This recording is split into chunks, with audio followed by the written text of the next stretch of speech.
যশোরে অল্প সময়ের ব্যবধানে জুলাই যোদ্ধাকে ছুরিকাঘাত ও বিএনপি নেতা হত্যার ঘটনায় উত্তেজনা ছড়িয়ে পড়েছে। এসব ঘটনাকে নির্বাচন বাধাগ্রস্ত করার অপচেষ্টা বলে মনে করছেন রাজনীতিকরা। তবে পরিস্থিতি নিয়ন্ত্রণে মাঠে তৎপর রয়েছে পুলিশ। প্রতিনিধি শিকদার খালিদের তথ্য ছবিতে ডেস্ক রিপোর্ট। 72 ঘন্টা ময়েশ্চার লক সমৃদ্ধ লিলি বডি ওয়াশ শিয়া বাটারের গুডনেস স্কিন রিপেয়ার করে রাখে সফট ও গ্লোয়িং। রোববার সকালে হামলার শিকার হয় জুলাই যোদ্ধা এনাম সিদ্দিকী।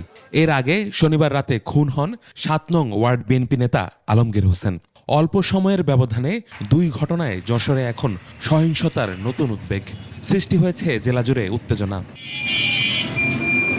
জাতীয় সংসদ নির্বাচনের আগে এমন ঘটনাকে আইন শৃঙ্খলার অবনতি হিসেবে দেখছে রাজনীতিবিদরা। এরকম একটা নিরীহ, এরকম একটা অসহায়, এরকম একটা দুর্বল ছেলেকে কে বা কারা আঘাত করবে, তার তো শত্রু করে থাকবার কোনো কারণ নেই। অর্থাৎ এটা একটা পরিকল্পিত ঘটনা। এটা আইন শৃঙ্খলা পরিস্থিতিকে অবনতি ঘটাবার জন্য, নির্বাচনকে অনিশ্চিত করবার জন্য, বানচাল করবার জন্য। আর ধারাবাহিক হামলায় জুলাই যোদ্ধারা ভুগছে নিরাপত্তাহীনতায়। জনমনে এখন ভীতি তৈরি হচ্ছে এবং আমরা যারা সম্মুখ সারি জুলাইয়ের আন্দোলনের সামনে ছিলাম তারা নিরাপত্তাহীনতায় ভুগছে। সারা বাংলাদেশ ব্যাপী এটা হচ্ছে।